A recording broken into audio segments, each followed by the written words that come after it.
أعوذ بالله من الشيطان الرجيم. بسم الله الرحمن الرحيم. وما من دابة في الأرض إلا على الله رزقها ويعلم مستقرها ومستودعها كل في كتاب مبين. وهو الذي خلق السماوات والأرض في 6 أيام وكان عرشه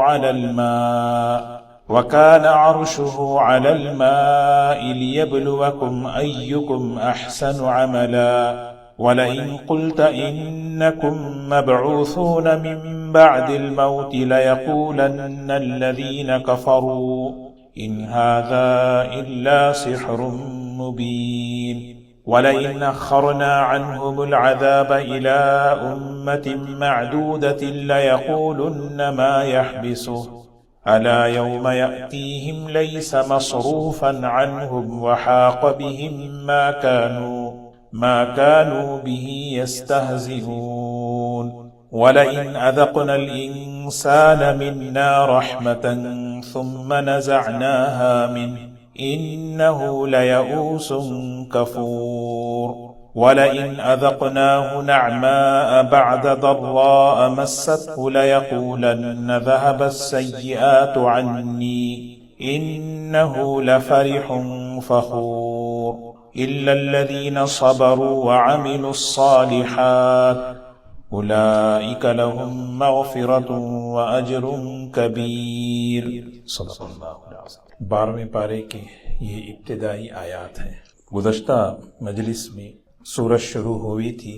اس سورت کی ابتدا میں اللہ تبارک و تعالیٰ نے اپنی قدرت کا تعارف فرمایا کہ اللہ تبارک و تعالیٰ بہت بڑی قدرت والے ہیں اور اللہ تعالیٰ بہت بڑے علم والے ہیں، اور اللہ تعالیٰ اپنی صفت قدرت اور اپنی صفت علم اس کے ذریعے سے ہر مخلوق کے رزق کو پہنچاتے. پیدا کرنے کے بعد اللہ تعالیٰ نے مخلوق کو بے سہارا نہیں چھوڑا، اور ایسا بھی نہیں کہ کون سی مخلوق کہاں پر ہے، کس جگہ ہے، اس کا علم اللہ کو نہیں. اللہ تبارک و تعالیٰ روئے زمین پر بسنے والی ایک ایک مخلوق جاندار اللہ نے اپنے فضل سے، اپنے کرم سے رزق کو اپنے ذمے لے لیا ہے. اللہ تعالیٰ پر کوئی چیز ذمے نہیں ہے، لیکن جب بھی اللہ تبارک و تعالیٰ کوئی چیز اپنے اوپر اپنے ذمے لیتے ہیں، یہ فضل کی بنیاد پر، رحمت کی بنیاد پر لیتے ہیں. جسے فرمایا کتب ربکم علی نفسہ الرحمہ، اللہ نے اپنے اوپر رحمت کو لازم کر لیا. لازم کا مطلب یہ ہے کہ رحمت اور فضل کی بنیاد پر اللہ اپنے بندوں پر رحم فرماتے ہیں.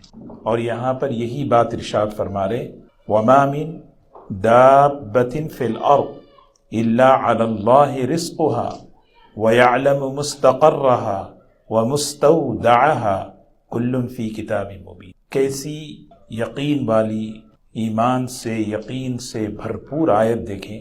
وَمَا مِن، شروع فرما رہے اللہ کے کلام کی طاقت دیکھیں.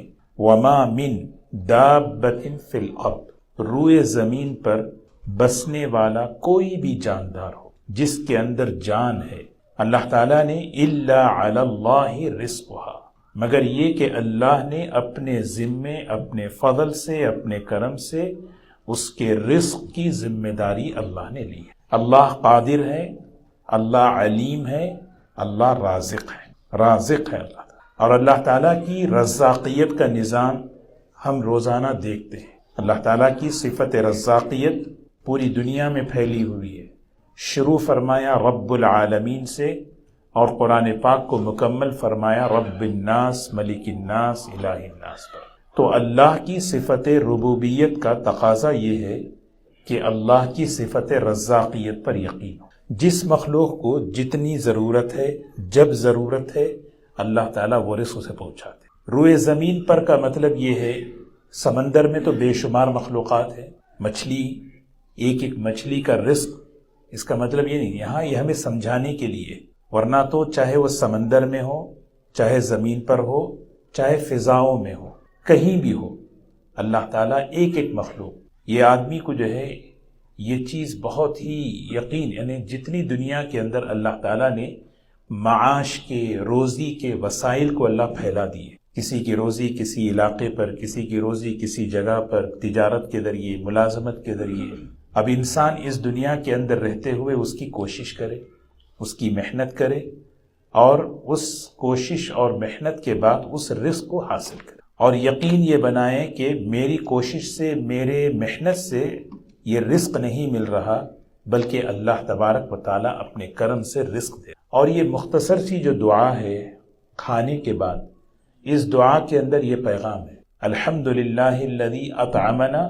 وسقانا وجعلنا من المسلمین۔ اس میں یہی اقرار ہے، ایک بندہ محنت کر کے کما کر گھر لا کر کھاتا ہے، اور زبان سے کھانے کے بعد یہ کہتا ہے، اے اللہ میں تیرا شکر ادا کرتا ہوں، تو نے مجھے کھلایا، تو نے مجھے پلایا، اور میں مسلمانوں میں سے ہوں، اے اللہ تیرا شکر ہے۔ اور یہ چیز اللہ کو اتنی پسند ہے کہ اس دعا کے پڑھنے پر اس کی مغفرت فرما۔ تو دوستو یہ بہت بڑی، یعنی دل کے اندر یقین لانے کی چیز، یعنی اللہ کی صفت رزاقیت۔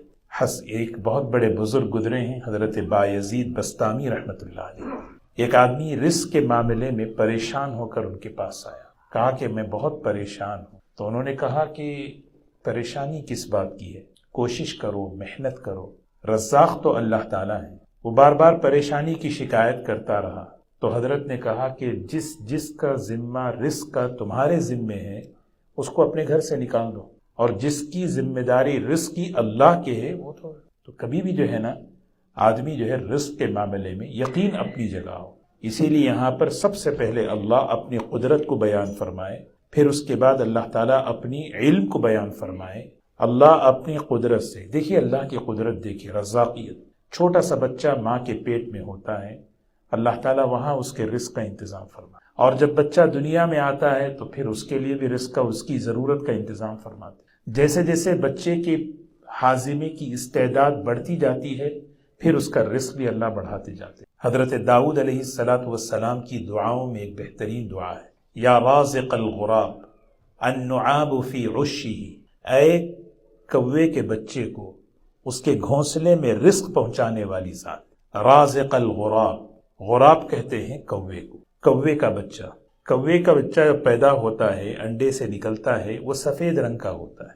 کوا دیکھتا ہے کہ میں تو کالے رنگ کا ہوں اور یہ سفید رنگ کا ہے، چھوڑ دیتا ہے، یہ میرا نہیں ہے۔ اس موقع پر اسے جو رزق پہنچانے والی ذات ہے وہ اللہ کی، یا رازق الغراب۔ بعض اسباب ایسے ہیں جو یقینی ہیں، جس سے انسان کی زندگی میں رزق جو ہے نا برکتوں کے ساتھ آتا ہے۔ انسان جب ماں کے پیٹ میں ہے، اللہ نے اس کا مقدر لکھ دیا، اس کی زندگی اتنی، اس کی رزق اتنی۔ رزق سے مطلب کیا ہے؟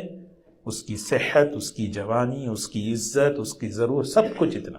اب اللہ تبارک و تعالیٰ اسی رزق کو برکتوں کے ساتھ، سہولتوں کے ساتھ لینے کے لیے اعمال دیے۔ اس میں سب سے بڑا طاقتور عمل ہے نماز ہے۔ وَأْمُرْ أَهْلَكَ بِالصَّلَاةِ وَاصْطَبِرْ عَلَيْهَا لَا نَسْأَلُكَ رِزْقًا نَحْنُ نَرْزُقُكَ وَالْعَاقِبَةُ لِلتَّقْوَىٰ۔ رزق یعنی جیسے مقناطیس جیسے لوہے کو کھینچتا ہے، اس طرح وہ جو کشش ہے، اس سے زیادہ کشش اللہ نے نماز کے اندر رکھی ہے۔ نماز کے اہتمام پر اللہ ہمارے رزق میں برکتیں عطا فرماتا ہے۔ تقویٰ ہے، جب بندہ گناہوں سے بچ کر زندگی گزارتا ہے، اللہ اس کی زندگی میں برکتوں والے رزق، قرآن میں آیت ہے لَفَتَحْنَا عَلَيْهِمْ بَرَكَاتٍ مِّنَ السَّمَاءِ وَالْأَرْضِ۔ گناہ ہو جائے نہ بھی ہو، استغفار کو بڑھا دے، استغفار کثرت سے کریں، اللہ رزق میں وسعتیں، کوششیں۔ رشتے اللہ نے دیے ہیں، ان رشتوں کو نبھائے، ان رشتوں کو جوڑے، اللہ رزق میں برکتیں عطا فرمائے۔ یہ حدیثوں میں گھر میں داخل ہو سلام کر کے داخل ہو، گھر کے اندر سلام کر کے داخل ہونا یہ رزق میں برکتوں کا ذریعہ ہے۔ ہمیشہ باوضو رہنا یہ رزق میں برکتوں کا ذریعہ ہے۔ یہ اعمال ہیں جو یقینی ہیں، نبی کریم صلی اللہ علیہ وسلم نے فرمائے ہیں احادیث کے اندر، اور اس پر کتابیں لکھی ہیں کہ بھئی رزق کے کیا وہ اسباب ہیں جو قرآن اور حدیث کے اندر ہیں۔ اللہ کے راستے میں خرچ کرنا، اللہ کے راستے میں خرچ کرنا ہے، دین کی محنت کرنا۔ وَمَن يُهَاجِرْ فِي سَبِيلِ اللَّهِ يَجِدْ فِي الْأَرْضِ مُرَاغَمًا كَثِيرًا وَسَعَةً۔ وسعت والی رزقی آدمی، تفرغ لعبادتی، اللہ تعالیٰ کہتے ہیں میرے بندے نکالو ٹائم میری عبادت کے لیے، میں تمہارے سینے کو غنا سے بھر دوں گا، مقدر کے رزق کو برکتوں کے ساتھ لاؤں گا۔ وَإِلَّا، اگر تم یہ نہیں کرو گے تو پھر تمہارے رزق، تمہارے دل کو میں تفکرات سے، تمہارے سینے کو غموں سے بھر دوں گا۔ تو بہرکیف یہ جو ہے، لیکن اس کے لیے کیا ہے، صرف اس کا مطلب یہ نہیں کہ اعمال، اللہ تعالیٰ اس دنیا کے اندر معاش کے وسائل کو پھیلائے۔ ایک دعا ہے بڑی خوبصورت، اللہم اصلح لی دنیایا التی فیہا معاشی، یا اللہ میری دنیا سنوار دے جو میرے گزران کا سبب ہے۔ تو معاش کے وسائل اللہ نے پھیلائے دنیا میں، اور دنیا کو اللہ نے اسباب کی جگہ بنایا۔ جیسے پرندوں کی مثال دی، دیکھو پرندوں کا توکل کیسا ہے، صبح میں نکلتے ہیں خالی پیٹ، اور اللہ شام میں انہیں گھونسلوں میں پہنچاتا ہے پیٹ بھر کے۔ تو انسان کوشش کرے، محنت کرے، اور یقین یہ کرے کہ اللہ قادر ہے، اللہ کو علم ہے۔ اور یہاں دو باتیں بتائی، یعلم مستقرہا و مستودعہا، انسان دو جگہ رہتا ہے، یا تو اس کا ایک ٹھکانہ ہے، جیسے ہمارا اپنا گھر ہے، ہمارا اپنا وطن ہے، اللہ وہ بھی جانتے، اور دوسری چیز جہاں ہم مثال کے طور پر کہیں سفر میں گئے، کوئی آدمی جو ہے سفر میں گیا، لاس اینجلس گیا، نیو یارک گیا، عمرے پہ گیا، کہیں اپنے کسی علاقے میں کہاں بھی چل، اللہ کو پتا ہے یہ میرا بندہ فلاں جگہ جانے والا ہے، اس کا رزق اللہ پہنچاتے ہیں، اس کے جانے سے پہلے کسی کے گھر میں پہنچا دیا۔ اسی لیے حدیث میں آتا ہے تمہارے گھر مہمان جب آئے تو اس کا اکرام کرو، کیونکہ وہ اپنا رزق کھا رہا ہے اور تمہاری مغفرت کرا کے جا رہا ہے۔ مغفرت تمہاری ہو رہی ہے، رزق اپنے مقدر کا کھا رہا ہے، اللہ تمہارے دسترخوان پر اس کا رزق پہنچا رہے۔ تو دیکھیے یہ ہمارا ذہن بنایا، تو اللہ تبارک و تعالیٰ کا علم کامل، فرمایا وما من دابۃ فی الارض، روئے زمین پر کوئی مخلوق ایسی نہیں، دابہ کہتے ہیں چھوٹے سے چھوٹے جانور۔ موسیٰ علیہ السلام کا واقعہ قرآن پاک میں ہے، حضرت تشریف لا رہے تھے، حضرت شعیب علیہ السلام کی بیٹی سے نکاح ہوا، اور وہاں نکاح سے فارغ ہو کر مدین سے مصر کی طرف آ رہے ہیں، اور بیوی امید سے ہے، حالت حمل میں ہے، اچانک جو ہے درد ذہ ہو گیا۔ تو اس موقع پر حضرت موسیٰ علیہ السلام کچھ دیکھنے کے لیے گئے کہ کچھ چیزیں سہارے کے لیے مل جائیں، تو دور سے ایک آگ نظر آئی۔ سورہ طٰہٰ میں پورا تفصیل واقعہ ہے۔ اللہ تعالیٰ نے فوراً اس موقع پر حکم فرمایا کہ موسیٰ وحی بھیجی، اپنا تعارف فرمایا، اور پھر فرمایا آپ یہاں سے جائیے فرعون کے پاس، انہ طغیٰ، جا کے اس کو دعوت دیجیے، اور وہ جو ہے سرکش ہو گیا۔ سیدنا موسیٰ علیہ السلام کے دل میں ایک بات آئی، میں اس وقت جا رہا ہوں، تو اس وقت میرے گزران کا کیسے؟ تو اللہ تعالیٰ نے موسیٰ علیہ السلام کو جو عصا دیا تھا، اس عصا وہ معجزہ تھا۔ فرمایا موسیٰ یہ ذرا یہ جو پتھر ہے، اس پتھر پہ مارو۔ سیدنا موسیٰ علیہ السلام نے اس پتھر کو جیسے ہی مارا، پتھر کے ٹکڑے ہوئے 3 ٹکڑوں کے اندر ایک بالکل کیڑا ہے جو بالکل وہاں پر ایک سبزہ ہے، اس سبزے کو کھا رہا ہے۔ اور اللہ تعالیٰ نے موسیٰ علیہ السلام کو وہ قوت سننے کی قوت عطا فرمائی، اس کا ذکر، کیونکہ ہر مخلوق اللہ کی ذکر کرتی ہے، وہ ذکر کر رہا ہے، سبحان من یرانی ویسمع کلامی ویرزقنی ولا ینسانی، پاک ہے اللہ کی ذات جو مجھے یاد کرتا ہے، یاد رکھتا ہے، مجھے دیکھتا ہے، اور مجھے رزق پہنچاتا ہے، مجھے بھولتا نہیں۔ ایک تربیت اللہ تعالیٰ نبیوں کی تربیت براہ راست فرماتے، اور اس میں ہمارے لیے سمجھ ہے۔ صحابہ ہجرت کر کے آئے، مکہ چھوڑ دیے، بڑی بڑی جائیدادیں چھوڑ دی، زندگی بھر کا سرمایہ چھوڑا، آیت اتری وَكَأَيِّن مِّن دَابَّةٍ لَا تَحْمِلُ رِزْقَهَا، ذرا بتائیے دنیا میں کتنے جاندار ہیں جو اپنا رزق اٹھائے پھرتے ہیں۔ اللہ يرزقها، اللہ انہیں پالتا ہے، وَإِيَّاكُمْ، اسی طرح تمہیں بھی پالے گا، وَهُوَ السَّمِيعُ الْعَلِيمُ، وہ اچھی طرح جانتا ہے اور سننے والا ہے۔ ضرورت پر اللہ کو پکارو۔ یمن کے ایک صحابی تھے حضرت بدیر رضی اللہ تعالیٰ، ایک حضور اکرم صلی اللہ علیہ وسلم نے ایک قافلہ روانہ کیا، تقریباً 300-400، اور آپ نے اپنے دستے مبارک سے سب کو جو ہے نا زاد راہ توشہ دیا، بھئی آپ سفر میں جا رہے ہیں، یہ لے لو۔ تو حضور اکرم صلی اللہ علیہ وسلم نے وہ صحابی کو کچھ نہیں دیا، بھول گئے۔ اب وہ صحابی بس نکل گئے اس جماعت کے ساتھ، قافلے کے ساتھ، راستے میں جو ہے نا بس گنگنا رہے۔ اللہ کا علم، اللہ تعالیٰ تو سمیع ہیں، بصیر ہیں. حضرت خولہ نے جیسے دل ہی دل میں کہا تو اللہ نے سن لیا، تو وہ صحابی دل ہی دل میں کہنے لگے، ذکر کرتے رہے. فوراً جبرائیل علیہ السلام تشریف لائے، کہا اللہ کی طرف سے آپ کو سلام ہے، فلاں صحابی کو آپ نے جو ہے توشہ دینا بھول گئے. اور انہوں نے اللہ کو ایسے یاد کیا کہ اللہ نے کہا کہ آپ انہیں بلائیں ہوتے. تو حضور صلی اللہ علیہ وسلم نے انہیں بلایا اور بلا کر دیا. اور کیا کہہ رہے تھے؟ عجیب جملہ کہہ رہے تھے، لا الہ الا اللہ الملک الحق المبین. یہ کلمہ پڑھتے جا رہے ہیں. اور جب ان کو ملا وہ توشہ، عجیب جملہ انہوں نے اپنی زبان سے کہا، اے اللہ تیرا شکر ہے، تو نے مجھے بھولا، تو کبھی مجھے بھولتا نہیں. الحمدللہ الذی ذکرنی من فوق عرشی. اے اللہ تیری تعریف ہے، تو ایسی ذات ہے کہ تو مجھے یاد رکھتا ہے عرش پہ بیٹھ کے. مجھے بھی اس بات کی توفیق دے کہ میں تجھے کبھی نہ بھولوں. یہ اصل چیز ہے. وَلَا تَكُونُوا كَالَّذِينَ نَسُوا اللَّهَ. بندہ کبھی اللہ کو نہ بھولے، اللہ کو نہ بھولے. تو اسی لیے رزق کے معاملے میں نہ بدگمان ہونا ہے، نہ غلط کام کرنا. مقدر کا رزق اللہ پہنچائیں گے. وَيَعْلَمُ مُسْتَقَرَّهَا وَمُسْتَوْدَعَهَا.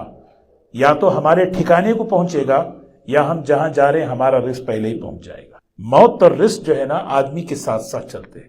تبوک کا جو خطبہ ہے، جو جمعہ کے خطبے میں پڑھتے ہیں، وہ یہی خطبہ ہے کہ تمہارا رزق پہنچ کر رہے گا. جس طرح موت تمہاری تلاش کرتی ہے، رزق اسی طرح تلاش کرتا. اللہ ہمیں اس پر یقین نصیب فرمائے. فرمایا کل فی کتاب مبین.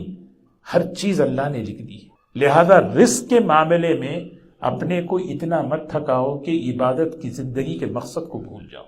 اب آگے دیکھیے دوسری آیت میں وہی ہمیں پیغام دے رہے. فرمایا کیا خوبصورت انداز سے اللہ فرما رہے، وَهُوَ الَّذِي خَلَقَ السَّمَاوَاتِ وَالْأَرْضَ فِي سِتَّةِ أَيَّامٍ وَكَانَ عَرْشُهُ عَلَى الْمَاءِ لِيَبْلُوَكُمْ أَيُّكُمْ أَحْسَنُ عَمَلًا. اس آیت میں یہ سمجھا رہے ہیں اتنی بڑی جو کائنات ہے، اللہ نے اپنی قدرت سے جو پیدا کی ہے. آسمانوں اور زمین کو اس نے پیدا کیا، آسمانوں اور زمین کو اس نے پیدا کیا، وہ اللہ ہے، اپنی قدرت سے پیدا کیا. اور پیدا کر وَكَانَ عَرْشُهُ عَلَى الْمَاءِ. اس کا عرش جو ہے اس کا تخت شاہی پانی پر تھا. اتنی بڑی کائنات کیوں پیدا کیا؟ ایک سوال ہے. اتنی بڑی کائنات اللہ نے جو پیدا کیا وہ انسان کے لیے پیدا کیا. یہ بتا رہے ہیں یہ انسان، انما الدنیا خلقت لکم وانتم خلقتم للآخرہ. ساری دنیا تمہارے لیے بنائی گئی، تم دنیا کے لیے نہیں آخرت کے لیے بنائی گئی. تو اللہ تعالیٰ یہ کہہ رہے ہیں یہ ساری کائنات کو اللہ نے پیدا کیا تمہارے لیے پیدا کیا. کیوں؟ لیبلوکم ایکم احسن عملا. یہ دنیا امتحان کی جگہ ہے. اللہ امتحان یہ لینا چاہتے ہیں اس دنیا میں رہتے ہوئے کون اچھا عمل کرتا. احسن عملا، زیادہ عمل نہیں، اچھا عمل. اچھا عمل کی تفسیر یہاں مفسرین فرماتے ہیں وہ عمل جو تھوڑا ہو ہمیشہ ہو. روزانہ $1 صدقہ کریں بہتر ہے ایک آدمی ایک وقت میں آ کے جو ہے نا زیادہ دے. روزانہ آدمی کا عمل ہو مستقل، موت تک وہ عمل کا دروازہ کھلا رہے. اللہ ایسے عمل کی توفیق دے. جی تلاوت کروں روزانہ اتنا کروں بس وہ چیز عمل میں رہے. آدمی ایک عمل کہ میں جو ہے جمعرات کا روزہ رکھوں گا، یہی ایک روزہ میں موت تک رکھوں گا جب تک اللہ صحت دے. سمجھ رہے؟ تو ایسا نہیں ہے کہ ایک آدمی جو ہے شروع کر دیا روزے پھر اس کے بعد وہ بھی نہیں یہ بھی نہیں، ایسا نہیں. تو اسی لیے احسن عملہ کی تفسیر یہاں مفسرین فرماتے ہیں عمل اچھا ہو، سنت طریقے پر ہو، مستقل ہو، پابندی کے ساتھ ہو. تو پابندی کے ساتھ عمل کرنے کے لیے ایک چیز ہے کہ وہ عمل اعتدال کے ساتھ، درمیانہ روی کے ساتھ ہو. یہ حضور اکرم یہ قرآن پاک میں اللہ تعالیٰ یہی فرما رہے اللہ نے اس کائنات کو جو پیدا کیا یہ انسانوں کے لیے، تمہارے لیے ہم نے بنایا. اور اس دنیا میں یہ دیکھنا چاہتے ہیں کہ کون اس دنیا میں رہتے ہوئے اپنے عمل کو اچھا بناتا ہے. اب یہ امتحان ہے. رزق کے چکر میں آدمی اللہ کو ناراض کر دے، رزق کے معاملے میں آدمی جھوٹ بولے، غلط کام کرے، یہ چیز اللہ کو پسند. یہ حضور اکرم صلی اللہ علیہ وسلم یہ قرآن پڑھ کر سنا رہے ہیں. اور جب مشرکین مکہ سن رہے تھے ان کا یہ جملہ تھا وَلَئِن قُلْتَ إِنَّكُمْ مَبْعُوثُونَ مِن بَعْدِ الْمَوْتِ. نبی جی اگر آپ ان لوگوں سے کہیں دیکھو ایک دن تمہیں مرنا ہے، مرنے کے بعد اللہ کے سامنے تم سب کو کھڑا ہونا ہے، کیونکہ یہ دنیا مختصر ہے، ختم ہوگی، دنیا بھی ختم، دنیا میں رہنے والا بھی ختم، سب ختم، آخرت شروع ہوگی.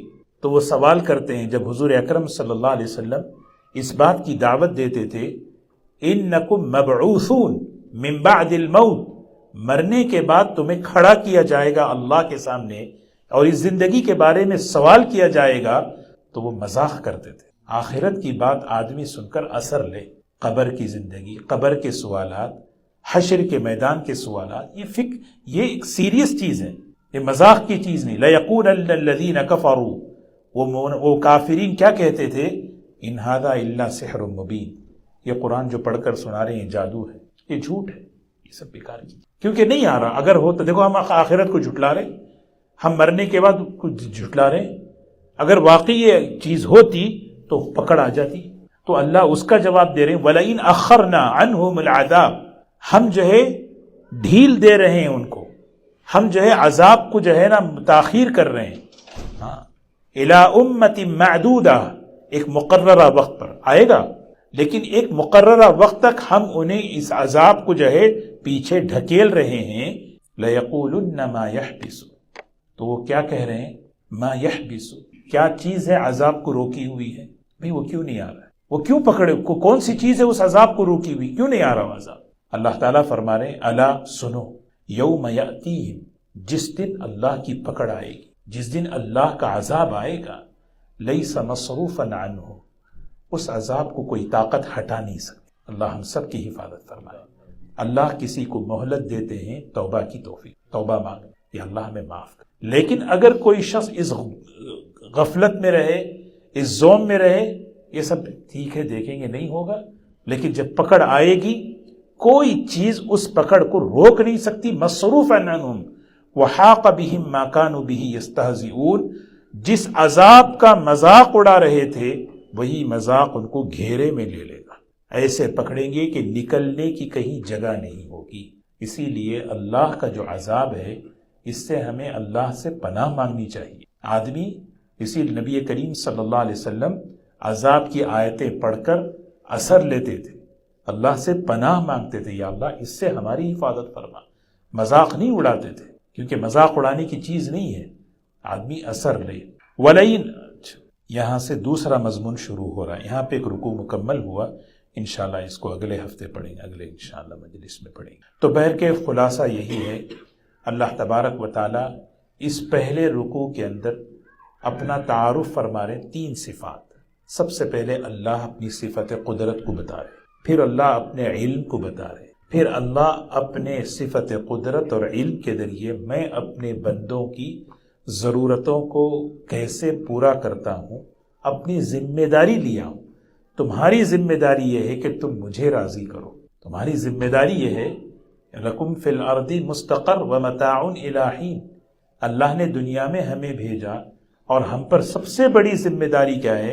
میں اس دنیا میں رہتے ہوئے اللہ کو راضی کروں، اور جو اللہ کو راضی کرے گا اس کے لیے آخرت ہے۔ اور اللہ یہی سمجھا رہے ہیں، پوری دنیا اللہ نے جو بنائی انسان کے لیے بنائی، کسی اور مخلوق کے لیے نہیں بنائی۔ یہ ساری مخلوقات انسان کے لیے ہیں اور انسان اللہ کے لیے، عبادت کے لیے۔ اور عبادت میں یہ بھی ایک عبادت ہے، آپ دیکھیں اللہ تعالیٰ نے انسان کے معاش کو، اس کے رزق کے وسائل کو جو پھیلایا ہے، اس کی تلاش میں، اس کی محنت میں لگنے پر کیسے فضائل سنائے۔ ایک صحابی سے ملاقات ہوئی نبی کریم صلی اللہ علیہ وسلم، ہاتھ میں بڑا سخت ان کے جو ہے ان کے گٹے پڑے ہوئے تھے۔ آپ نے پوچھا یہ کیا ہے؟ فرمایا میں جو ہے پتھر کا کام کرتا ہوں۔ حضور صلی اللہ علیہ وسلم نے اس کو چوما، ان کے ہاتھ کو چوما، فرمایا یہ وہ ہاتھ ہیں جس کو جہنم کی آگ نہیں۔ نبی کریم صلی اللہ علیہ وسلم نے فرمایا حلال کمانے پر اللہ بندے کی مغفرت فرماتے ہیں۔ من امسا کالم من عمل یدہ، کوئی شخص محنت کرتے کرتے شام تک تھک گیا، کال کہتے ہیں تھک جانا، اپنے کام میں تھک گیا، حلال کما رہا ہے، امسا مغفورا لہو، وہ شام اس حال میں کر رہا ہے کہ اس کی مغفرت ہو۔ رزاق اللہ ہے، رزق اللہ ہی دینے والے ہیں، لیکن ہمیں اس دنیا میں حکم کی بنیاد پر، اللہ کے حکم کو اور حضور صلی اللہ علیہ وسلم کے طریقوں کی بنیاد پر ہمیں جو ہے اپنے وسائل کو، اپنے معاش میں ہمیں اپنے آپ کو لگانا ہے، اور اس کے ساتھ یقین یہ بنانا ہے کہ رزق دینے والی ذات اللہ تبارک و تعالی ہم سب کو عمل کی توفیق نصیب فرمائے۔ اللہ تعالی اللہ کی صفات پر اللہ ہمیں یقین نصیب فرمائے۔